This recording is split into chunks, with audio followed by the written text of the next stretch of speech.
Where do you want to be? Do you want to be controlled, or do you want to be in this space making proactive decisions and helping control and create the country you want to live in? And just a shout out to everybody in this space who is trying to bring communities together and like just beat the snot out of Russia and China on this, because I am done with being on the back foot in this game. Woo, welcome. You have now entered Mad Warfare, mutually assured distraction, where we explore the weird, terrifying, and sometimes hilarious ways war is fought today, and how we can all protect our minds before we go too mad to find them. Oh my! Dangerous pattern. Dangerous pattern. Dangerous pattern. Can you tell that you haven't got a brain? Dangerous pattern. Dangerous pattern. Dangerous pattern. If your power company told you there'd been a foreign attack, what would you do? For most of us, panic, gas lines, hoarding, fistfights. And if people get hurt or die in that chaos, is that an act of war? Because it might have already happened, and nobody's calling it that. Welcome back to Mad, everybody. I'm Jocelyn. I'm Sean, and let's get right into this. Our guest here today, 22 years in the Air Force, nearly got kicked out, which she takes as a compliment, by the way. She was the real-time sanity check between special ops and drone strikes, and now she's at Narrative Strategies, exposing the biggest blind spot in American critical infrastructure. Everybody plans for the attack. Nobody plans for the panic. Please welcome Felicia Weston. Hey, thanks guys. It's great to be here. I'm super stoked to be speaking with you both, and especially on this platform. Just the name alone says it all. Thank you. It's such an honor to have you. Thank you so much. And I want to get right to this. Getting kicked out of the Air Force. Most people don't. They leave that off their resume. It feels like a badge of honor or a flex for you. What did you do that was so upsetting? And can you please teach us your ways, your level of confidence? I think I'll start with the Air Force core values. So, and let you know that I was a true believer, right? So it's integrity first, service before self, and excellence in everything you do. Now, think about those three things and think about if you're doing them and other people aren't, how threatening that could be. So the time I almost got kicked out, I was in Afghanistan. I identified that we were providing equipment to the Afghans that had no help menu on the video camera that they could read in any language that they had. We were buying Western gear. I mean, hell, we bought them a MacBook Pro to edit video on. Do you think that there's an Apple store in Afghanistan? No. We were buying them things that they had no capacity to maintain. So I highlighted it. That was my job. I was supposed to be doing that, but it made a lot of people look bad.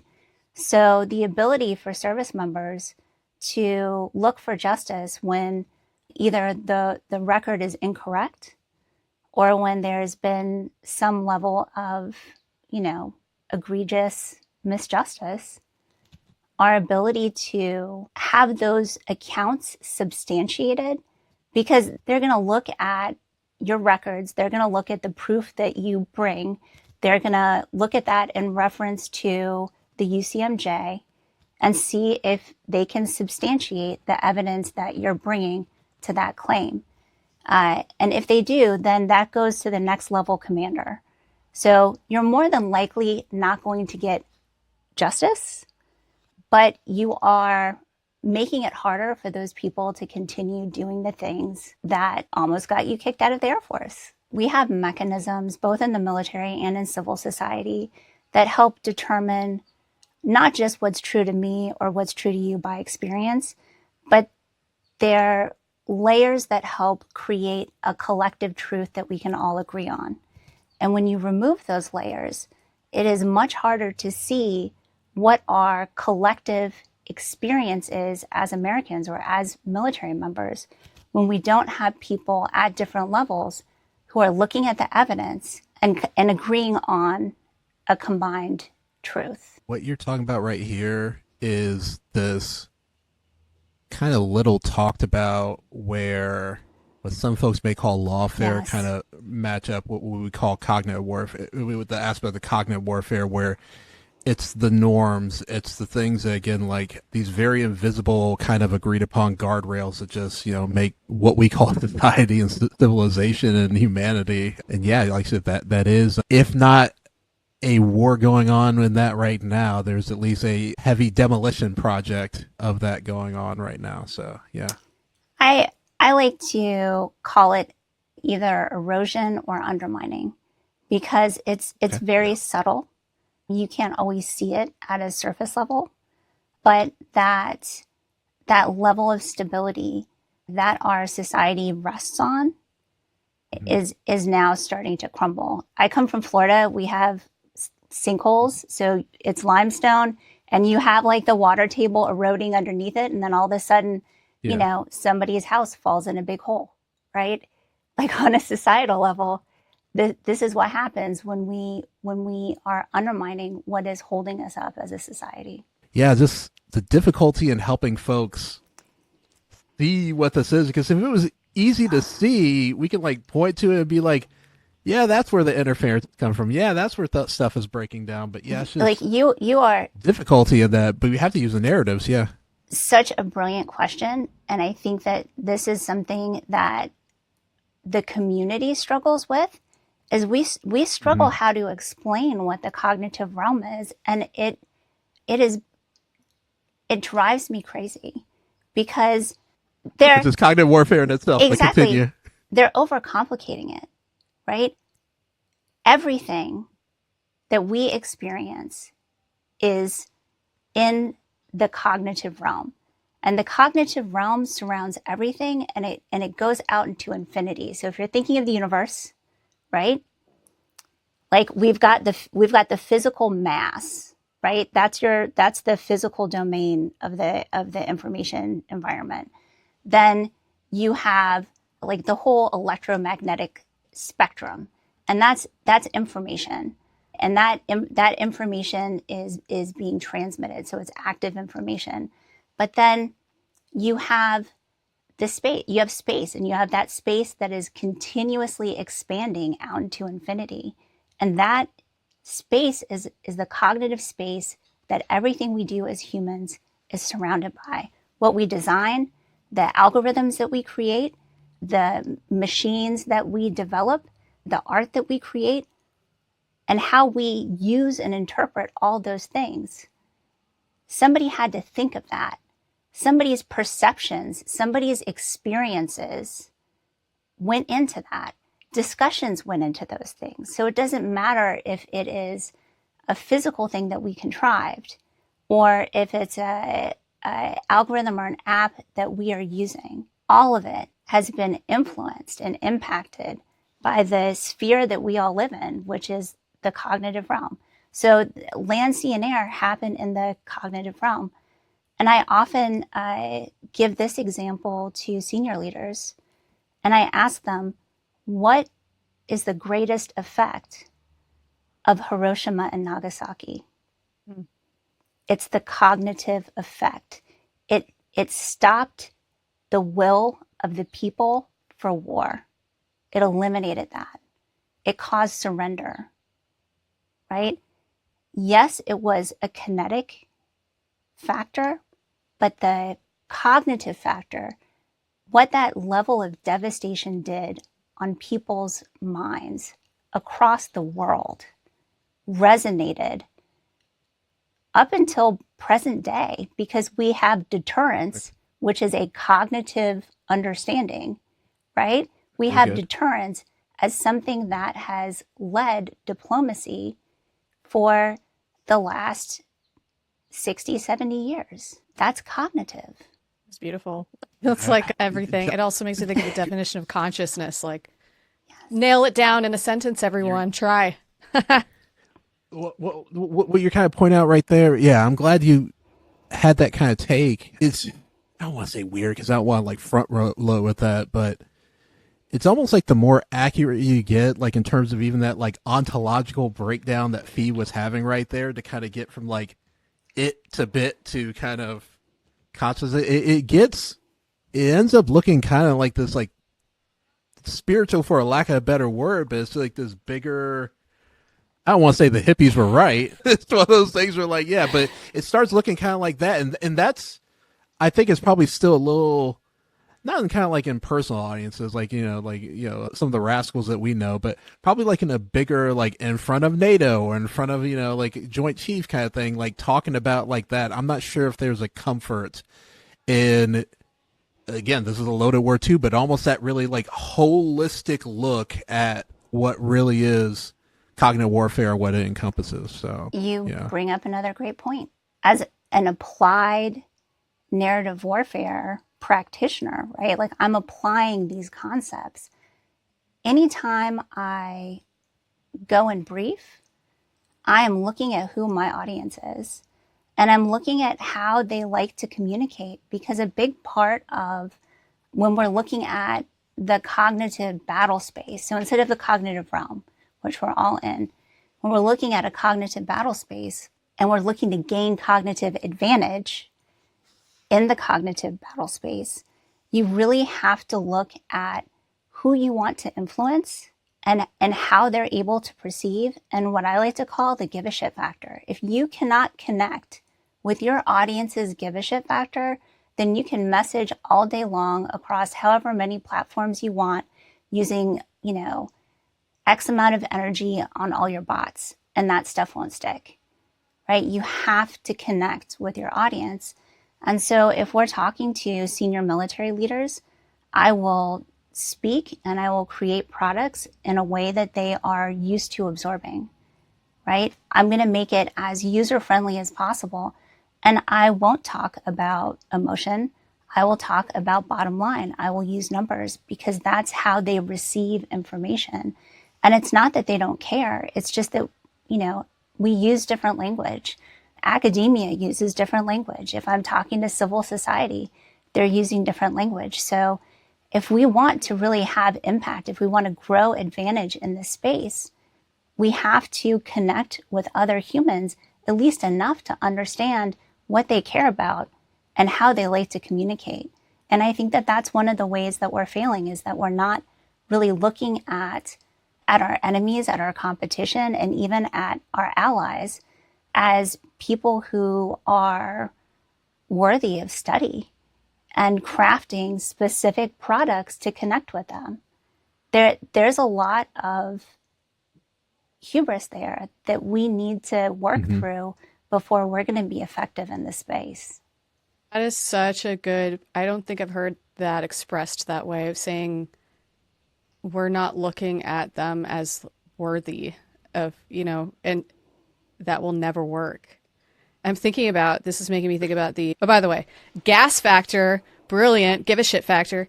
It's making me think about the hot topic of, I don't know if it still will be when this is airing, but the Lego videos that Iran has been putting out at mad speed, and how they feel like they have nailed American culture, and they like get us. They get what works. They get what kind of music works. They get Legos. I mean, I guess Legos are probably universal.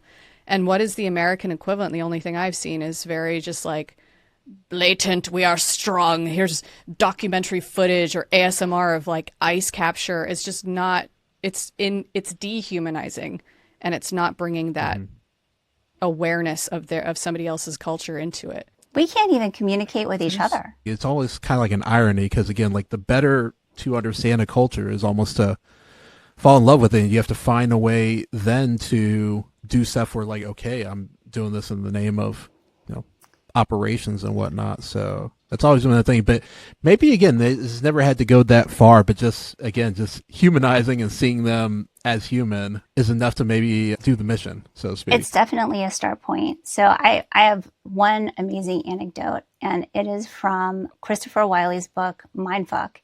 And it's about Cambridge Analytica. And there was one portion of it that really spoke to me.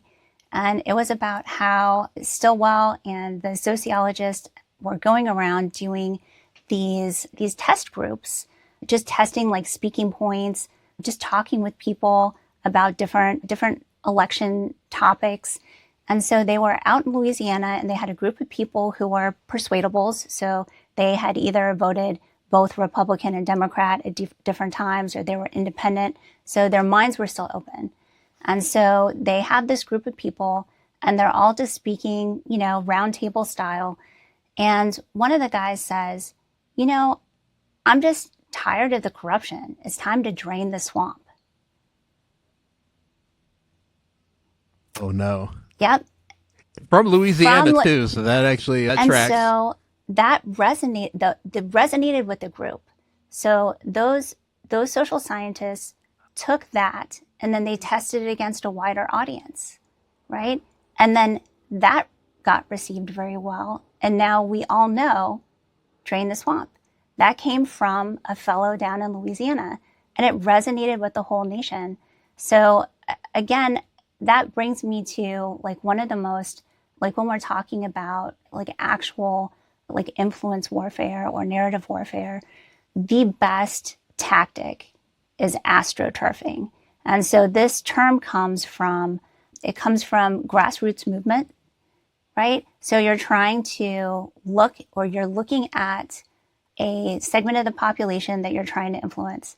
And so you go and look at what they're sharing in amongst each other. And you look at the memes that they're creating, and you look at all their little jokes. And then you just take what they're creating and you propagate it, right? You don't try. I know my crazy, right? I know my level of American crazy, right? But I know when people are trying to connect with me and my level of crazy, and they're just not part of that crazy group. You know what is of your tribe. And so when people outside of that tribe are trying to make jokes like they're in the tribe, we're all looking at each other like, psh, like, get out of here. We know you're fake. Don't even try. Get out. But when we start seeing things that resonate because we do connect with that as a group, it is speaking to our experience. It's speaking to our culture. It's speaking to our humor. Then we connect with it. And so that's how Q exploded. That's how the whole essential oils thing during COVID exploded, right? These are things that were found in naturally, holistically in their own environments, but they were taken by outside state actors, mostly Russia, and they were propagated so that it made it seem like it was more common across America instead of just a few people in the backwoods of Northern California. Astroturfing. So I think we've talked on our previous call. Let me say this again. We're talking about Russia. Feels like they've been really successful in pushing us to either side of the divide, pushing us more extreme left, more extreme right. And so we dehumanize each other. We do the job for them. How do we fight that? Well, one of the ways, there's several ways to fight it. And I like to look at it in near term or present, and then start looking long term. So truly how we fix this is we teach children all through public school into university. In every class, in every discipline, there must be critical thinking skills taught. This is not a separate lesson. Logical fallacies happen everywhere all the time. And when these skills are integrated completely into every aspect of education, right? We're not telling people what to think. We're showing people how to critically think so that they can make good decisions for themselves. That's the long term. That's truly the fix. That's not the Band-Aid. Like, this is truly the fix. In the near term, we need to get better at messaging within America. We need to listen to people, like hear what they're saying, hear their frustrations, and then connect with them in ways that they're ready to accept. We need to bridge. I think that that's one of the best terms I heard. And again, this is coming from social science. Some of this is coming from psychologists who are talking about, hey, how do you talk to your family member who is in a cult, right? Like how do you connect, or how do you deprogram former gang members, right?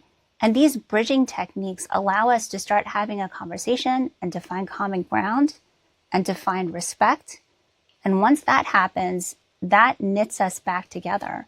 But when we're seeing each other as an enemy, even family members, because you're voting Republican or you're voting Democrat, that you're trying to erode my way of life, that you're a threat to my family, right? That's where we are right now, is we're looking at people who we've known and loved and respected, and now we're looking at them as if they are trying to take away things that our family needs to survive. And that has to stop. We need those bridges. We need to build those bridges to bring our communities and our families back together. It's not brain buster, but it's something that turns, right now, again, like rightfully so, we've been talking about some of the like Okonas outside the U.S. kind of adversaries who may be fiddling. A lot of this stuff, to use the phrase we've been using since the first episode, sometimes the calls coming from inside the house. Not to put you on the spot, but for some of that stuff that's like internal to our country kind of infrastructure that needs to be addressed or mitigated. Right now, we see countries in the Baltics, we see the Nordic countries that have been on the front line of this war longer than we have. And there's smaller countries. Sometimes they're more homogenous populations. Sometimes they're more of a mixing pot than we are. And they've been dealing with this problem. And some of these countries have amazing solutions.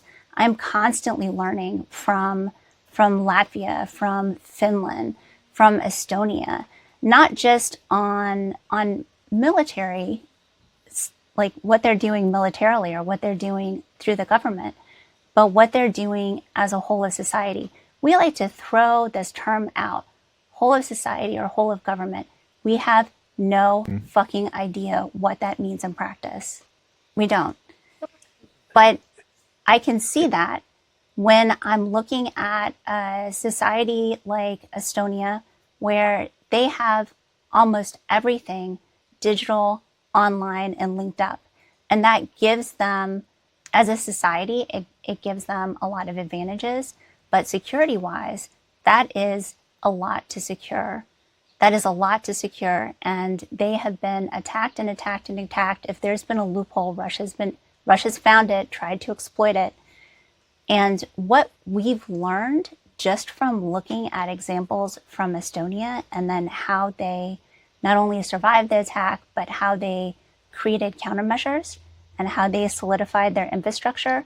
But what's most important with this example for today is that the public were mentally prepared for these things to happen.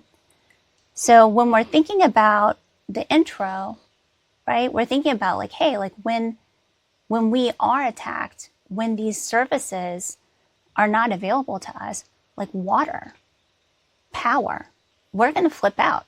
We do every time. We show it every time there's a problem, whether it's toilet paper or whether it's the Colonial Pipeline. Wi-Fi.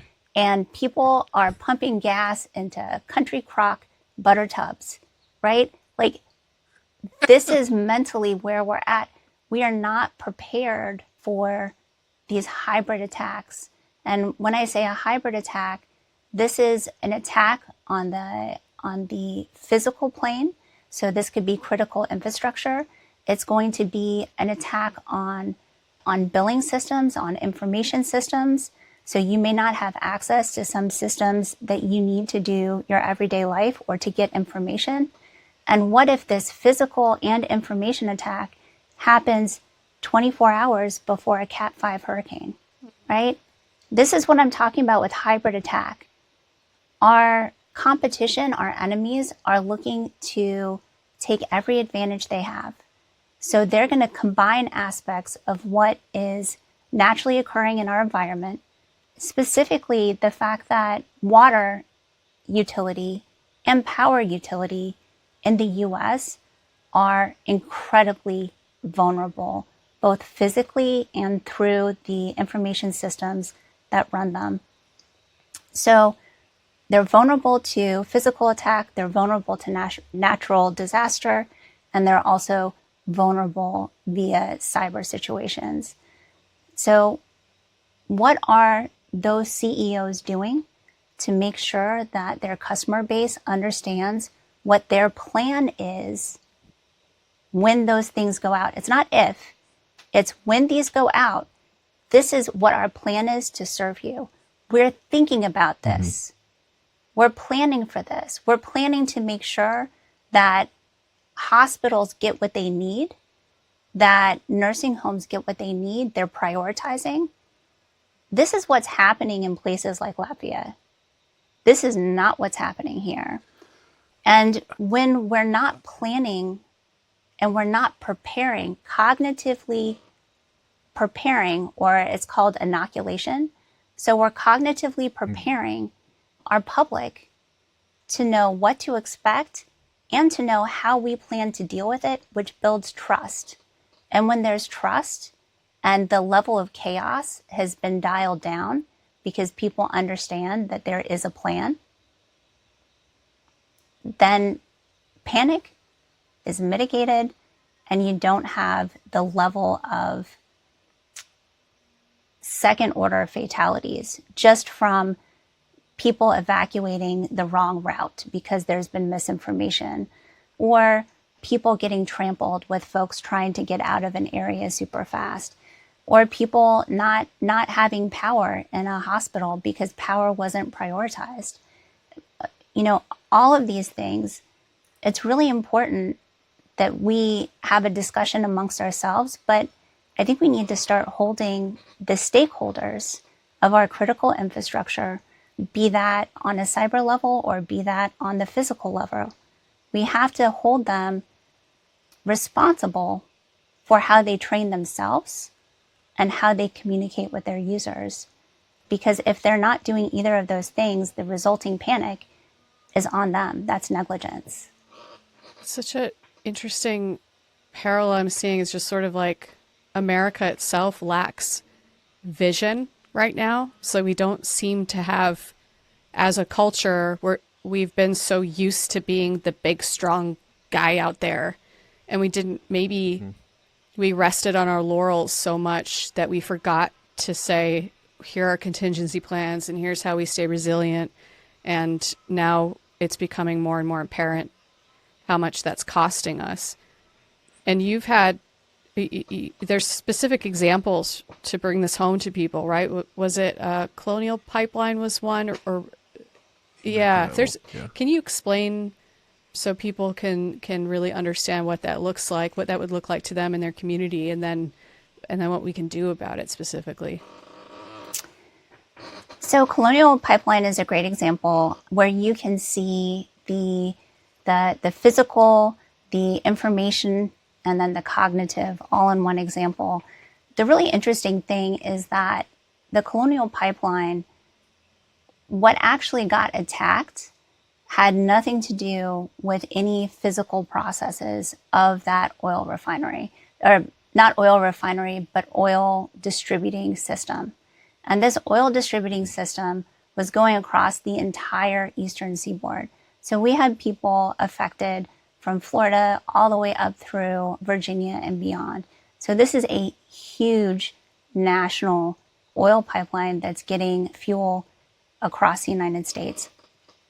So when the billing system was attacked, the CEOs and the people who ran Colonial Pipeline, they didn't know whether that attack can jump from one system to another system.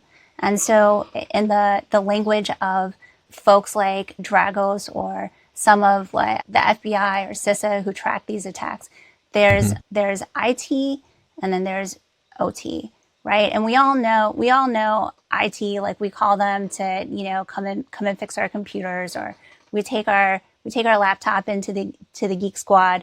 That would be IT, right? But when we're talking about OT, we're talking about operations. We're talking about how things function.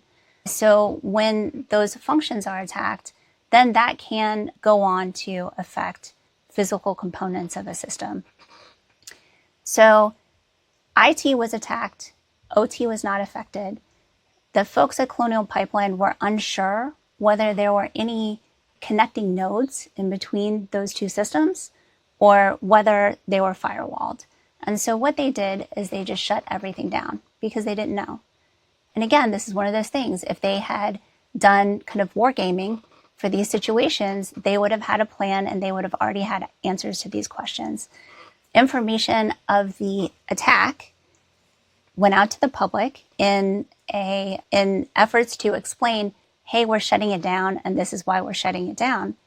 And then people didn't understand. What does attack mean? What does this mean? And does this mean that I won't have gas? And because they were unable to communicate what was going on, what was wrong, how that would impact people, and kind of give people some understanding of how long that was going to impact them, there was a huge run on gas stations, like across the entire expanse of the Colonial Pipeline. And gas stations were selling out, they were going dry. And people were putting gas in any container they had that would hold liquid. I mean, milk jugs, like I said, Country Crock butter containers.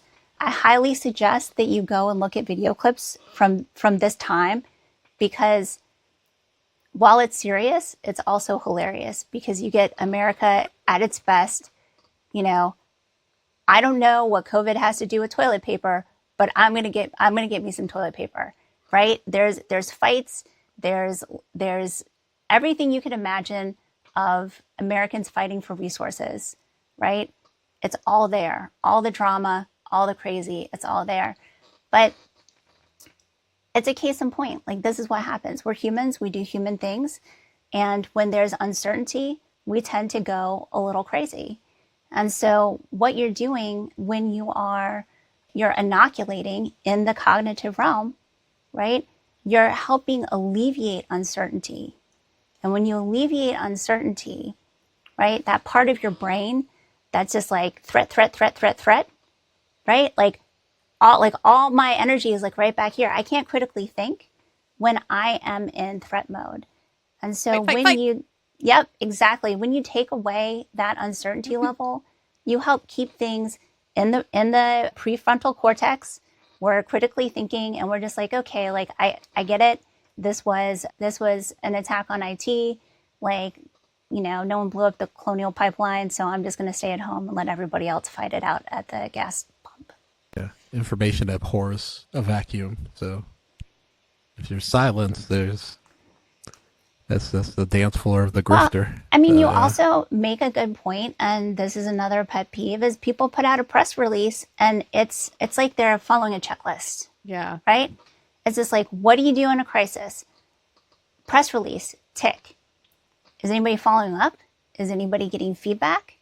Is anybody measuring the effectiveness? The box is checked, Fee. The box is and checked. And the press releases themselves are written for robots. They're the reason AI writes so poorly is because they're reading all these corporate press releases. I mean, even before that, we sucked. I mean, like, there's some things I will jump in and do some AI bashing, but there are other things where, again, every fault with AI is a bias or an inability to translate what we want into code, right? So every issue that we're having with AI is a human issue, right? Because the AI itself, like, it just does what we tell it to do. It's almost like it's like its maker. Exactly. We put in our failures of imagination. We put in our biases, and we're only able to communicate within the range of our knowledge and experience, right? But yet we expect it to go beyond that, and it can't.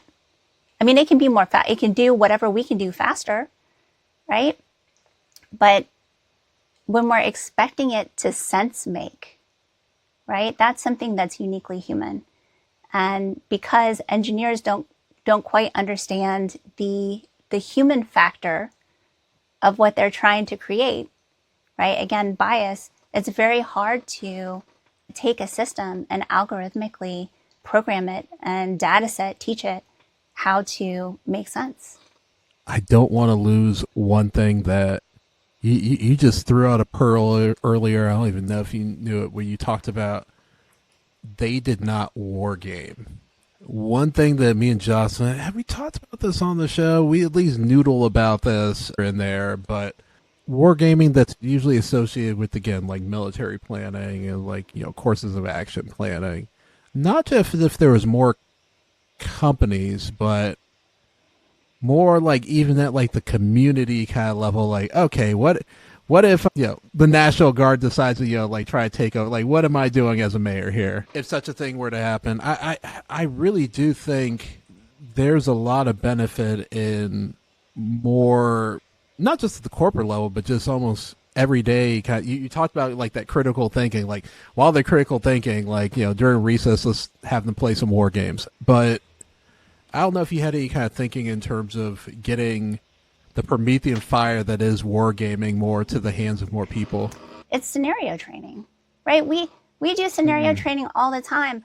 And honestly, like, scenario training is so powerful. I say we need to scenario train our AI, right? Because if we're trying to teach a concept, if you're trying to teach a toddler stranger danger, are you going to do that with flashcards? Or are you going to do that with scenarios? Are you laughing? Because flashcards are data sets. So how are we really going to train a neural network, be that biological or artificial?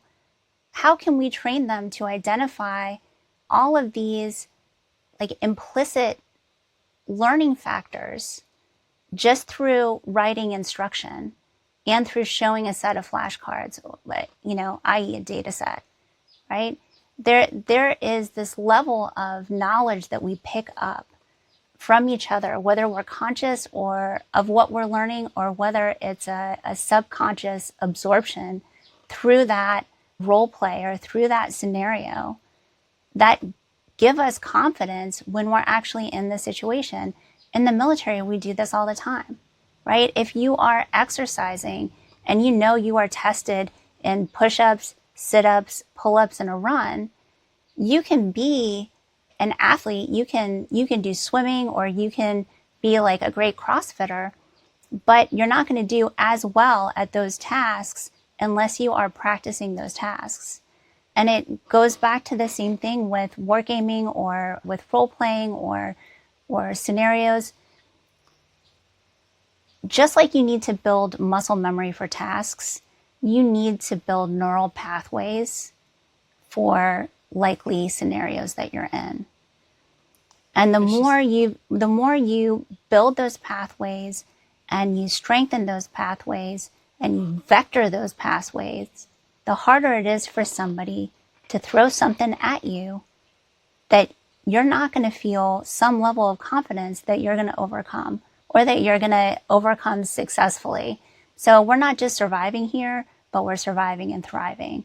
And that goes to agency. I feel like that's one of the biggest things we can give the people in this country at this point in time, is we need to give them agency. We need to remind them that there are actions that you can take to make the world, model it in the way you want it to be, right? Agency is so important, but when we are in the grip of fear, we feel like we're out of control. And I think it's time to teach people through scenarios, through role playing, teach them how to take control back, take away some of that uncertainty, give them a little bit more confidence. I think that is one way to give people agency and to get people to plug back in and to start rebuilding our communities. What are the ways that people can realize and practice agency? So in answering this, I'm going to give a couple of shout outs to people who I think are doing an absolutely amazing job on this. So a company that Narrative Strategies partners with is called Melly's S, and they're from Latvia, and they actually train business executives in critical infrastructure and within cyber and cloud resources. They teach them how to go through these scenarios, and they give them feedback, immediate feedback. They've created a program where, using AI and then using data sets and then also using known examples, it goes through and it helps them practice via these scenarios how they're going to respond.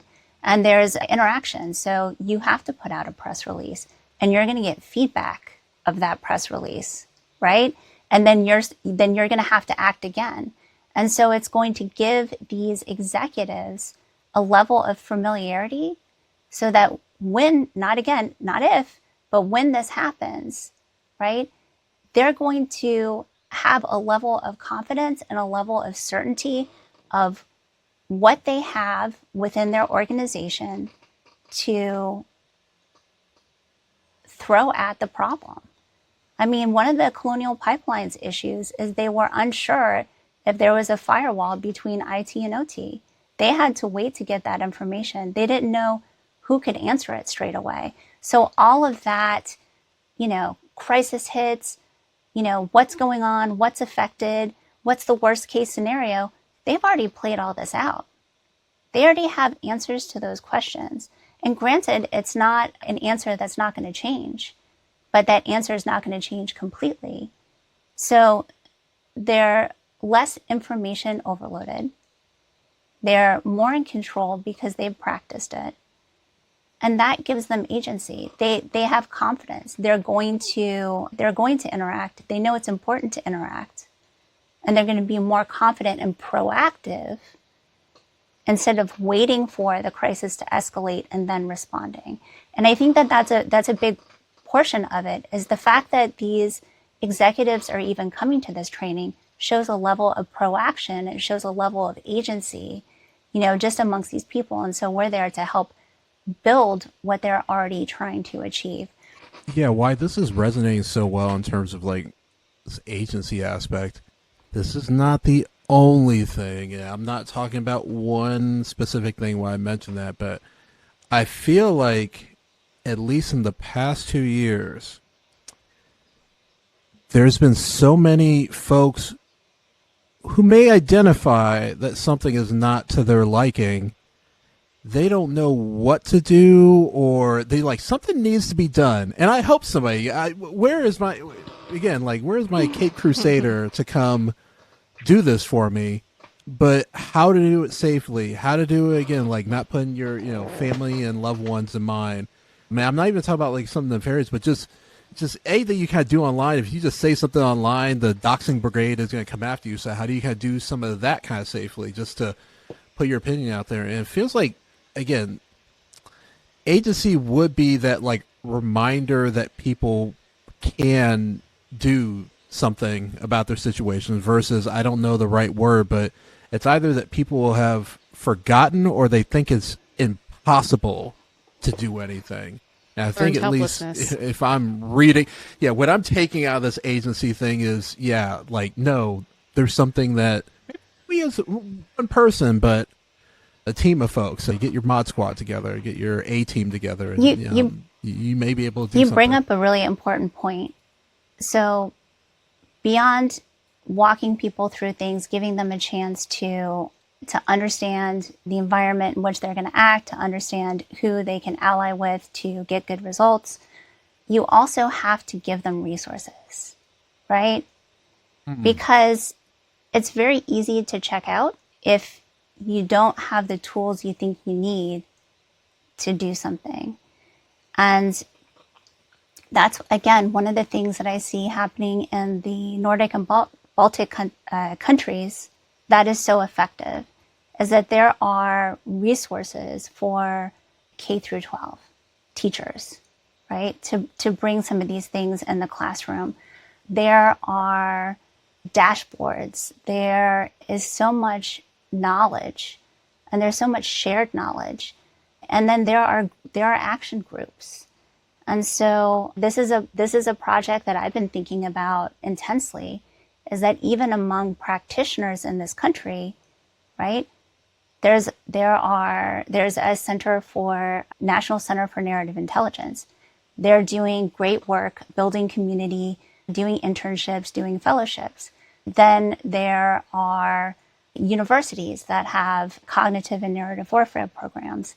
There in Canada, the University of Montreal has an amazing dashboard of resources to identify and attribute different memes to figure out like when did this first show up on the internet, where is it attributed to, so that I can tell my family member. This isn't just a government thing. It's like so I can have a conversation with my family member. So all of these resources, and we don't even know what other people have. So how do we as a nation get on the same page? How do we as a nation build a toolkit, right? A Wikipedia of agency, right? How do we build a toolkit that gives people case studies, scenarios, dashboards? Wikipedia of agency. I mean, like, we need to come together and provide the tools to do. Because at this point, this is not somebody else's problem. This is our problem. And one of the ways that you get people to get stuck into the work is you give them the right tools to do the work. Thinking about how, early on we talked about these two things, which is critical thinking, and to Sean's point, it's like, well, it's effort. I don't wanna. And when you're talking about like wargaming, scenario planning, like you're making it fun to do, which I think is important for people to hear. Is like when you make these things fun, then the critical thinking is something you're practicing, and it doesn't have to feel like such a slog. But the other thing I'm still wondering is how do we deal, or what do we say to those who are like, I don't care. I have written out people who I disagree with, period, full stop. I don't care. I don't want to talk to them. I don't want them in my life. And that it's just like a hard line just because they vote a different way. I don't want to talk to them. What would be, wave a magic wand, if you will, or how can we address that? Because it feels like that's one of our biggest problems to overcome in bringing people together to even start developing agency as a community. You talk about the bridge technique, when the bridges are burned, so to speak. So and that's what it is the first thing that you say is, I get it. I'm exhausted too, right? You connect with what they're saying. I'm exhausted too. Like I worry about family who I don't agree with anymore. But I miss those relationships. And this is where the bridging comes in, is you have to, like, I think we're all at a place where we sincerely get the fact that we are overloaded and that we do not have the energy to engage with things that feel like an attack. And whether it's an attack or not, it feels like an attack, and we have to respect that. And so when somebody says, I tried, but I'm done. I'm overloaded. I have to worry about the price of gas. The price of energy has gone up. I don't care about Russia. I've got to feed my kids. I don't like, my bills have increased by 10% and my paycheck hasn't. Right? I am not going to tell that person, like, no, you're not, your head's not in the right place. I'm going to tell them I get it, because I'm an American and I feel it too. I get it. And then I'm going to tell them, like, what I feel like I'm missing out on. So I'm not going to put anything on you. I'm not going to expect you to want or do what I want and do. But I'm telling you, I get you. And I'm telling you that I miss my family. And I'm telling you that I miss the family barbecues, and I miss laughing with my cousin. And because of politics, I don't do that anymore. And I want to fix that, but I don't always know how to do that. And I think that when you talk to somebody and you have a real conversation and you're hearing them, then they open up. How do we scale that? I think that that's the question.